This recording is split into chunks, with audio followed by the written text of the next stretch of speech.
मित्रों प्रणाम, जय श्री राधे। आज हम बात करेंगे धनु राशि पे और धनु राशि का जो मासिक राशिफल है अक्टूबर के महीने का, उसके बारे में। जैसे कि हमने पिछले वीडियो में भी आपको बताया है कि बुध, शुक्र और सूर्य प्रत्येक राशि, सूर्य जैसे प्रत्येक महीने की जो है राशि परिवर्तन करते हैं संक्रांति को संक्रांति, और इस बार भी वही बुध, शुक्र और मंगल और सूर्य राशि परिवर्तन कर रहे हैं। आइए जानते हैं इनका आपकी राशि पे, आपके लगन पे क्या प्रभाव पड़ रहा है। आप अपनी जो लगन कुंडली है उसमें जहाँ चंद्रमा बैठा होता है वही उस व्यक्ति की राशि होती है। तो जो हम ये फल बताते हैं चंद्र कुंडली से बताते हैं, और चंद्र कुंडली जहाँ होती है वही आप राशि होती है। उसी को आधार मान करके, उसी को लगन मान करके आप अपने जन्म कुंडली को इसमें फलादेश देख सकते। धनु लगन या धनु राशि, लगन से बात करते हैं। आपकी जो लगन का स्वामी है वह बृहस्पति है, और वर्तमान स्थिति में बृहस्पति आपके पंचम हाउस में बैठे हैं। बृहस्पति का पंचम हाउस में वेश राशि में यानी मंगल की राशि में, अपने मित्र की राशि में है, लेकिन साथ में राहु भी बैठे हैं जो गुरु चंडाल योग बना हुआ है। लेकिन इसकी जो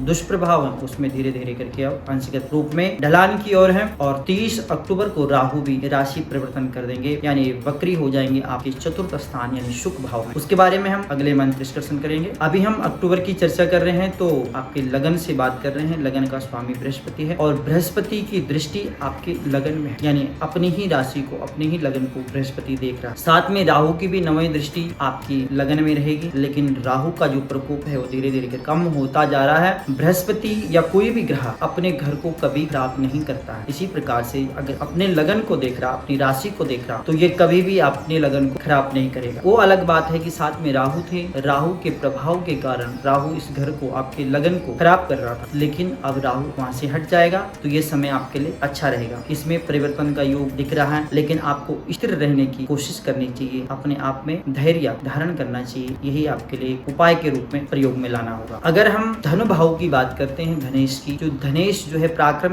हो करके पराक्रम स्थान में ही बैठ गया शनि महाराज। शनि का पराक्रम स्थान में होना और धनेश होना, ये एक बहुत बड़ी बात है। धनेश का पराक्रम में होना, धनागमन की स्थिति बराबर बरकरार रहेगी, उसमें वृद्धि होगी, पराक्रम में वृद्धि होगी, लेकिन अपने आप में जो एक ईगो होता है उससे आप बचिए। अगर हम पराक्रम स्थान की बात करते हैं, तो पराक्रम स्थान में शनि महाराज बैठे हैं, अपनी ही राशि स्वराशि। यहाँ पे शुक्र की भी दृष्टि रहेगी पराक्रम स्थान में। ऐसे में पराक्रम, जैसे मैंने पहले भी बताया आपको कि पराक्रम में वृद्धि के पूर्ण योग हैं। साथ में शुक्र की दृष्टि है तो यात्रा के भी योग बनते हैं। भाई और मित्रों के साथ आपका जो व्यवहार है वर्तमान समय में अच्छा चल रहा है, ठीक ठाक चल रहा है। उसी स्थिति में इसको उसी क्रम में आगे बढ़ाते रहिए। आपकी पराक्रम में, आपके शौर्य में अवश्य वृद्धि हो। अगर हम चतुर्थ स्थान की बात करें, शुक्र भाव की बात करते हैं, तो सुकेश जो है वो बृहस्पति, सुकेश पंचम हाउस में बैठे हैं बृहस्पति महाराज। ये भी एक बहुत अच्छा योग है, और यहाँ पे सूर्य और बुध की दृष्टि रहेगी। सूर्य 18 अक्टूबर तक आपके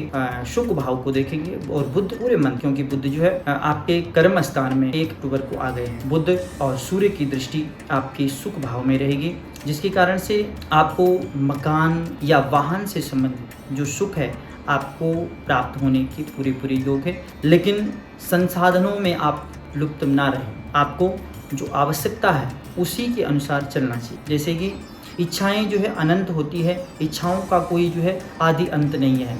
जितने ही हम किसी भी चीज़ की लालसा करेंगे तो कुछ और करने की इच्छा होगी। अगर आज हमारे पास एक गाड़ी है तो हमारी इच्छा होगी 2 गाड़ियां हो जाए, या आज हमारे पास ये गाड़ी है तो कल के दिन हमारी इच्छा होगी कि इससे ऊपर जो गाड़ियां हैं वो हमारे पास हो। तो ये इच्छाएं अनंत है। तो संसाधनों में आज हमारे पास एक घर है, इच्छा होगी कि नहीं हमें एक प्लॉट लेना चाहिए, एक दूसरा घर भी होना चाहिए, फ्लैट भी होना चाहिए। तो ये जो है इच्छाएं अनंत है, इसमें लुप्त होना, विलुप्त होना ये अच्छी बात नहीं है। आप जो आपकी आवश्यकता है उसके अनुसार चलो। होता है कि इच्छा ही दुख का कारण होता है। जब हम अनंत इच्छाएं पाल देते हैं तो हम फिर जो है भाग दौड़ इतनी कर देते हैं कि स्वयं को भी भूल जाते हैं, स्वयं को भी भूल जाते हैं, अपने सुख को भूल जाते, अपने स्वास्थ्य को भूल जाते हैं। संसाधनों के प्रति इतना भी उसके पीछे नहीं होना चाहिए कि हम सब कुछ भूल जाएं। सब कुछ ध्यान रखते हुए, और जरूरत की चीजें जो आपकी आवश्यकता है वो आपको भगवान अवश्य दे रहा है और देगा भी। अगर हम आपके पंचम हाउस की बात करते हैं, तो पंचमेश मंगल आपके लाभ स्थान में बैठे हैं, क्योंकि मंगल भी 3 अक्टूबर को आपके लाभ भाव में आ गए हैं। शत्रु राशिगत है, केतु वहां पे विद्यमान है।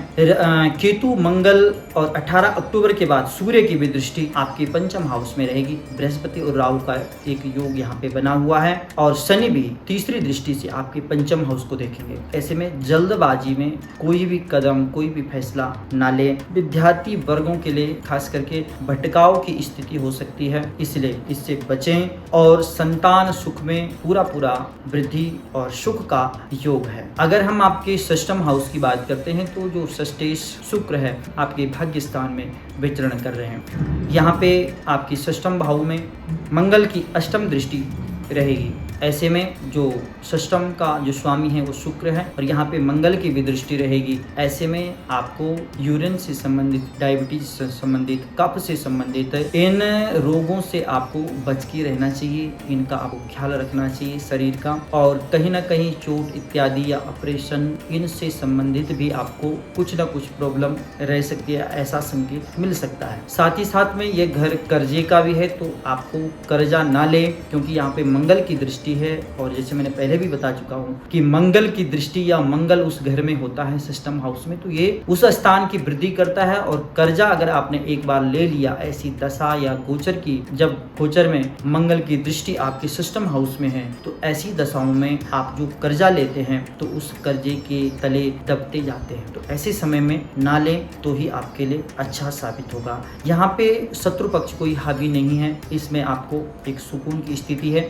अगर हम सप्तम हाउस की बात करें तो यहाँ सप्तमेश बुध आपके कर्म स्थान में बैठे हैं। ये आपके लिए बहुत अच्छा, जो बिजनेसमैन है, व्यापार से संबंधित, जो व्यापार से संबंध रखते हैं, उनके लिए यह समय और यह महीना आपके लिए बहुत ही अच्छा और उत्तम रहेगा। क्योंकि जो बिजनेस पार्टनर के साथ भी आपका जो तालमेल है, कोई नई नीति, नया किसी प्रकार का ऐसा व्यापार, कोई आपका उसमें बातचीत हो सकती है और आपकी कोई नई डील आ सकती है। ऐसे में अगर हम लाइफ पार्टनर की बात करें तो उसमें भी आपके साथ अच्छा तालमेल इस पे दिख रहा है। अगर हम अष्टम हाउस की बात करते हैं तो अष्टम में विदेश से संबंधित कार्यों में थोड़ा सा धीमापन तो दिख रहा है, लेकिन यहाँ पे आपको सर्दी से आपको बच के रहना चाहिए, क्योंकि सर्दी, जुकाम और एलर्जी जिसको बोलते हैं, ये आपको इस मंथ में हो सकता है। अगर हम आपके नवम स्थान यानी भाग्य स्थान की बात करते हैं तो यहाँ पे राहु, गुरु और शनि की दृष्टि रहेगी, क्योंकि राहु और गुरु आपकी पंचम दृष्टि से आपके भाग्य स्थान को देखेंगे और शनि आपके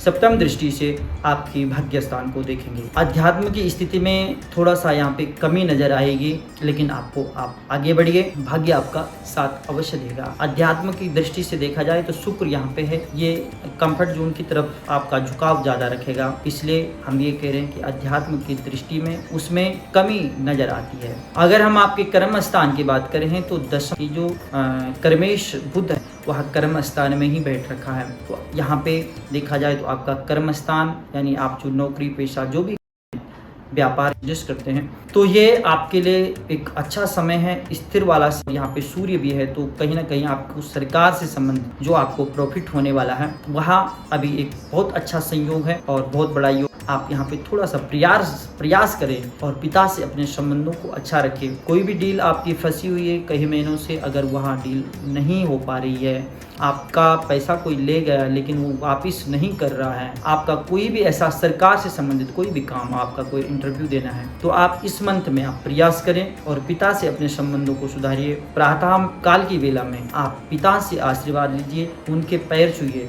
देखना आपका भाग्य जागृत होगा। एक यहाँ पे मैं आपको एक उपाय बताऊंगा कि जो भी व्यक्ति जिसका कर्म स्थान सोया हुआ होता है, सोया कब रहता है, जैसे कि कई लोगों को आपके आसपास में होंगे या आपके साथ भी ये घटना घटी होगी कि हम कोई भी काम करते हैं, कोई भी जॉब करते हैं, कोई भी नौकरी करते हैं, तो उसमें क्या होता है कि हमको कोई प्रॉफिट नहीं होता और प्रत्येक साल या 2-4 साल में हम नौकरी बदल देते हैं, बिजनेस बदल देते हैं, लेकिन स्थिरता नहीं आती है, कहीं से भी हमको लाभ नहीं हुआ, हर जगह से हमें घाटा ही घाटा हुआ। ऐसी स्थिति में आपको एक उपाय बताएंगे, लाल किताब का है। 43 दिन तक आप जो सौंफ होती है, सौंफ को लीजिए और उसको पर डे आप सरकारी ऑफिस में या सरकारी दफ्तर, कोई भी सरकारी आवास होना चाहिए जिसमें सरकार का आधिपत्य हो, स्कूल को छोड़कर, स्कूल में नहीं, अन्य कोई भी बिल्डिंग हो, हॉस्पिटल हो या अन्य जो भी ऑफिस होते हैं, वहां पे आप 43 दिन तक आप सौंफ रखते जाइए। तो देखना आपका जो दशम स्थान है, कर्म स्थान है,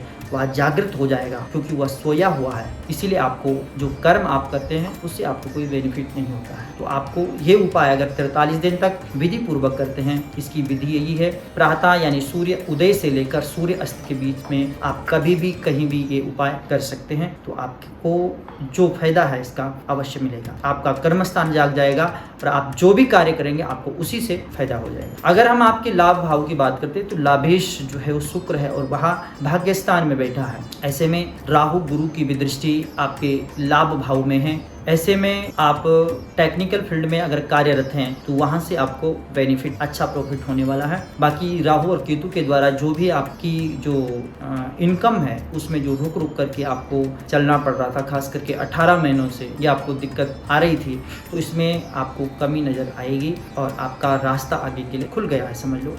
और आपको अच्छा बेनिफिट, अच्छी वृद्धि, अच्छी इनकम होने वाली है। अगर हम आपके द्वादश हाउस की बात करते हैं, द्वादशी जो बेस है वहाँ मंगल है और वो लाभ भाव में बैठा है। ऐसी स्थिति में देखा जाए तो मंगल आपके लाभ भाव में बैठ रखा है, बेस का स्वामी है, तो कहीं ना कहीं जो आपका व्यय हो रहा है उससे भी आपको लाभ मिलने वाला, यानी जो भी आप अभी निवेश कर रहे हैं या जो जिसको आपको लग रहा है कि ये नया खर्चा उठ गया है, इसमें हम इतना पैसा खर्चा कर लिया, तो आपको अवश्य उसी रास्ते से आपको उसका बेनिफिट, लाभ भी मिलने वाला है। कोर्ट कचहरी के मामलों में भी आपको सफलता मिलने वाली है। यहाँ पे आपके लिए कोई भी ऐसा पुराना केस जो चल रहा है कई सालों से भूमि से संबंधित, तो उससे आपको इस महीने लाभ हो सकता है, आपकी जीत सुनिश्चित हो सकती है। तो ये रहा आपके अक्टूबर के महीने का मासिक राशिफल। आज के लिए इतना ही। प्रणाम, जय श्री राधे।